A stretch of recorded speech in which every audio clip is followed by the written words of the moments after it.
Town شپ سے واپسی پر رات نانی میرے کمرے میں آئیں۔ وہ میرے زخموں پر مرہم لگانا چاہتی تھی۔ اب نانی کو کوئی بتائے، زخم تو پہلے ہی ایک افسرہ نے بھر دیے تھے۔ مہروز بیٹا، میں نے تمہاری خالہ کو بہت سمجھایا تھا کہ مہروز بڑا اچھا لڑکا ہے۔ وہ بھی کیا کرتی، طلعت اور ثانیہ کو وہ لڑکا بہت پسند تھا۔ نانی کی یہ بات سن کر مجھے 440 وولٹ کا کرنٹ لگا۔ کیا ثانیہ کو؟ ہاں، طلعت کے کزن کا بیٹا ہے، پراپرٹی ڈیلر ہے۔ ثانیہ اسے پسند بھی کرتی تھی۔ ثانیہ کو کچھ کہنا ہی نہیں پڑا۔ طلعت نے ثانیہ سے پوچھا، اس نے فوراً ہی اپنی رضامندی ظاہر کر دی۔ کسی کو محبت بن مانگے ہی مل جاتی ہے اور کوئی مانگ کر بھی خالی ہاتھ ہی رہتا ہے۔ میں نے بڑے شاعرانہ انداز میں نانی سے کہا تھا۔ اس دور میں موبائل عام نہیں تھا، البتہ PTCL کے نمبر کا سہارا ضرور تھا جو بسمہ کے گھر میں پہلے سے موجود تھا۔ مجھے یہ سہولت بھی میسر نہیں تھی۔ تایا جی اور نبیل کے گھر پر ٹیلی فون تو تھا، مگر لکڑی کے باکس میں بند، جس پر ایک تالا ہمیشہ پڑا رہتا۔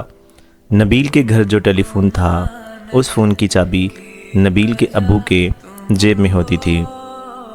تایا کے گھر جو فون تھا، اس کی چابی تائی کے پراندے کے ساتھ بندھی ہوتی۔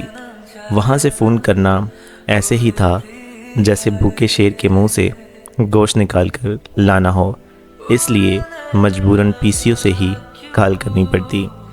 PCO والے بھی بڑے ظالم تھے، عاشقوں سے تو ڈبل پیسے لیتے۔ ایک تو کان لگا کر عاشقوں کی باتیں سنتے اور دھیما دھیما مسکراتے رہتے۔ پیسوں کی بات آتی تو فوراً ہی آنکھیں ماتھے پر سجا لیتے۔ PCO سے بسمہ کو فون کر کے میرا بال قرضے میں ڈوب گیا تھا۔ نبیل اور عارفہ سے کئی ہزار روپے میں قرض لے چکا تھا۔ ان دونوں سے ادھار لیتا اور سیدھا PCO کی راہ پکڑتا۔ پہلے ماسی فون اٹھاتی، میں کوئی جواب نہ دیتا۔ ماسی جانتے بوجھتے ہوئے بھی گھنی بن جاتی اور زور سے رانگ نمبر کا نعرہ لگا دیتی۔ یہ بسمہ کے لیے سگنل ہوتا۔ ماسی کے گھر میں بہو بھی تھی جس سے ماسی محتاط رہتی تھی۔ ماسی اور نانی کو میری اور بسمہ کی پروان چڑھتی ہوئی محبت کی پوری خبر تھی۔ ماسی بھی چاہتی تھی کہ میرا اور بسمہ کا رشتہ ہو جائے۔ میں بسمہ کو دیکھنے کا کوئی موقع ہاتھ سے نہیں جانے دیتا تھا، پھر بھی آنکھوں کی پیاس نہیں بجھتی تھی۔ کئی بار تو میں گوال منڈی سے سائیکل پر سویرے ہی سویرے ٹاؤن شپ کالج روڈ پر واقع بسمہ کے کالج کے باہر اس سے ملنے کے لیے گیا۔ ملاقات تو نہ ہو پائی، صرف اسے دیکھ ہی پاتا۔ بسمہ کے تایا کی بیٹی سندس اور اس کے محلے کی 2 لڑکیاں اس کے ساتھ پڑھتی تھیں جو سب مجھے اچھی طرح سے جانتی تھیں۔ 6 آنکھوں سے بچتے بچاتے میں اور بسمہ صرف آنکھیں 4 ہی کر سکتے تھے۔ وہ جیسے ہی ہو جاتی میں اپنی سائیکل پکڑتا اور ریلوے روڈ پر واقع اپنا ٹیکنیکل کالج کی طرف گولی کی رفتار سے لوٹتا۔ بسمہ سے آنکھیں 4 کرنے کے چکر میں میری تعلیم رفو چکر ہو رہی تھی۔ اکثر مجھے لیٹ ہونے کی وجہ سے کلاس میں داخلے سے روک دیا جاتا۔ اللہ بھلا کرے بسمہ کے تایا کی بیٹی سندس کا، جس نے میری تعلیم کا حرج نہیں ہونے دیا اور یہ بات جا کے ماسی آسیہ کے کان میں ڈال دی۔ اگلے دن جیسے ہی میں نے ماسی کے گھر فون کیا، ماسی نے کال ریسیو کی۔ ہیلو۔ ماسی کی آواز سن کر بھی میں خاموشی رہا۔ ماسی کی دوسری طرف سے سرگوشی کے انداز میں دوبارہ آواز آئی، مہروز بیٹا، تم بسمہ کے کالج مت آیا کرو۔ ماسی نے صرف اتنا ہی کہا اور فٹ سے فون بند کر دیا۔ ماسی کی بات میرے لیے حکم سے بڑھ کر تھی، کیوں نہ ہوتی؟ ایک تو وہ ماسی تھیں اور دوسری بسمہ کی ماں۔ میں نے بسمہ کے کالج جانا بند کر دیا۔ پھر ایک دن ماسی نے فون پر دوسرا فرمان بھی سنا دیا کہ آئندہ صرف تم اتوار والے دن صبح 9 سے 12 کے درمیان ہی بسمہ کو کال کر سکتے ہو۔ میں نے دل پر پتھر رکھ کے ماسی کا یہ حکم بھی مان لیا۔ بسمہ سے ملاقات کے لیے نہ جانے مجھے کیا کیا پاپڑ بیلنے پڑتے، کسی کی شادی کا کارڈ، کوئی سامان، کسی کو ٹاؤن شپ لے جانا ہو، مہروز صاحب 24/7 ہر وقت میسر تھے۔ جن دنوں میرا بسمہ سے آنکھ مٹکا چل رہا تھا، اسی دوران ایک دن میں چھت پر اپنے کبوتروں کو دانہ ڈال رہا تھا۔ لو مٹھائی کھاؤ۔ میں پلٹا، نبیل میرے پیچھے کھڑا تھا، اس کے ہاتھ میں مٹھائی کی پلیٹ تھی۔ تم آج دکان پر نہیں گئے؟ میں نے برفی کی ایک ڈلی پلیٹ میں سے اٹھاتے ہوئے پوچھا۔ آج علی کی منگنی تھی۔ اچھا، کہاں کی ہے؟ گجرانوالہ میں، لڑکے کی دودھ دہی کی دکان ہے۔ بابی سگرا اور خلیل بھائی آئے تھے منگنی پر؟ میں نے پوچھا۔ نبیل نے جواب دیا، ابا جی نے منایا تھا۔ میں ان کے خاندانی اختلافات سے واقف تھا، اس لیے مزید بات نہیں کی۔ خلیل بھائی اپنے سالے ظفرو سے علی کا رشتہ کروانا چاہتے تھے، جس کے حق میں نبیل نہیں تھا۔ ہم دونوں ہی مٹھائی کھاتے ہوئے کچھ سوچنے لگے۔ تم نے لڑکے کے بارے میں نہیں پوچھا؟ میں مٹھائی کھاتے ہوئے چونک پڑا۔ تم نے رشتہ کیا ہے تو اچھا ہی ہوگا۔ علی کو گجروں کے گھر نہیں پیدا ہونا چاہیے تھا۔ نبیل کی بات سن کر میں مسکرایا تھا۔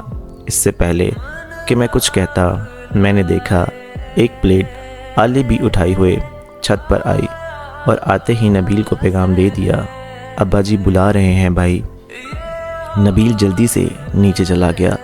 مبارک ہو علی۔ مبارک کس بات کی؟ علی نے تلخی سے پوچھا۔ تمہاری منگنی ہوئی ہے۔ شادی نہیں ہوگی جی۔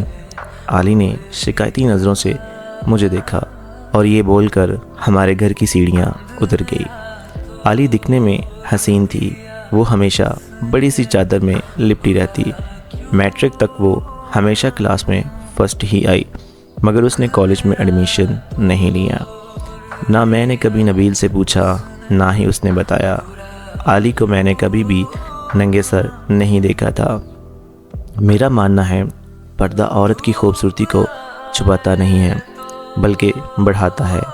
عورت جس قدر کپڑوں میں لپٹی ہوگی، وہ اس قدر ہی پرکشش نظر آئے گی۔ ایسے ہی کچھ معاملہ علی کے ساتھ بھی تھا۔ وہ اپنے خیالوں میں کھوئی رہتی یا پھر گھر کے کاموں میں مصروف، ایک دم شانت، گمسم۔ اس دن میں اس کا جواب سن کر حیران رہ گیا تھا۔ میں کچھ دیر علی کے جملے پر غور کرتا رہا، پھر دانے والی پلیٹ اٹھا کر کبوتروں کو دانہ ڈالنے لگا۔ عائشہ، تم بھی مہروز کی منگنی کر دو۔ میں نے یہ سنا تو میرے دل نے پھدکنا شروع کر دیا۔ ماں جی، کہاں کر دوں منگنی؟ امی نے نانی کی بات کو ہلکے میں لیا تھا۔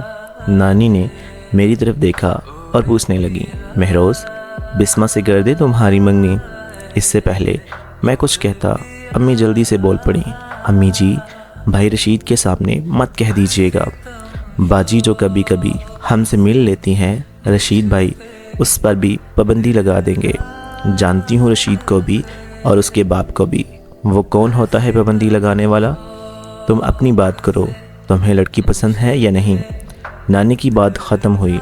امی نے سوالیہ نظروں سے میری طرف دیکھا۔ آپ کی مرضی، میں نے انجان بنتے ہوئے خشک سے انداز میں کہا تھا۔ ماں جی، میں مہروز کے ابو سے پوچھ لوں؟ امی نے نانی کو ٹالنے کی کوشش کی۔ میں پوچھ چکی ہوں اسے، کوئی اعتراض نہیں ہے، نانی نے فٹ سے کہہ دیا۔ امی نے حیرت سے نانی کی طرف دیکھا۔ آخر وہ میری ماں کی ماں تھی۔ کہا نا پوچھ چکی ہوں۔ امی نہ جانے کیا کہنا چاہتی تھی، مگر نانی کو کہہ نہ سکی۔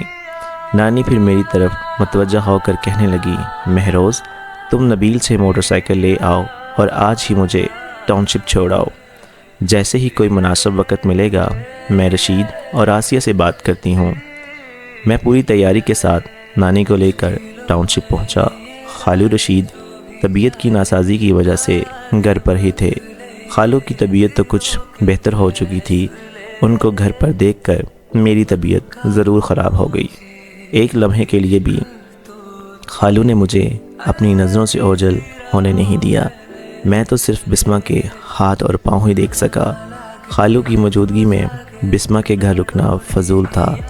اس سے پہلے کہ خالو مجھے خود واپس جانے کے لیے کہتے، میں نے عزت سے اٹھنا ہی بہتر سمجھا۔ اس سے بقیہ سٹوری نیکسٹ ایپیسوڈ کے اندر آپ سے شیئر کریں گے. امید کرتا ہوں آپ کو ویڈیو ضرور پسند آئی ہوگی. چینل کو سبسکرائب کر دیں تاکہ مزید اس طرح کی ویڈیوز آپ تک پہنچ سکے. آپ سب کا بہت شکریہ. اللہ حافظ.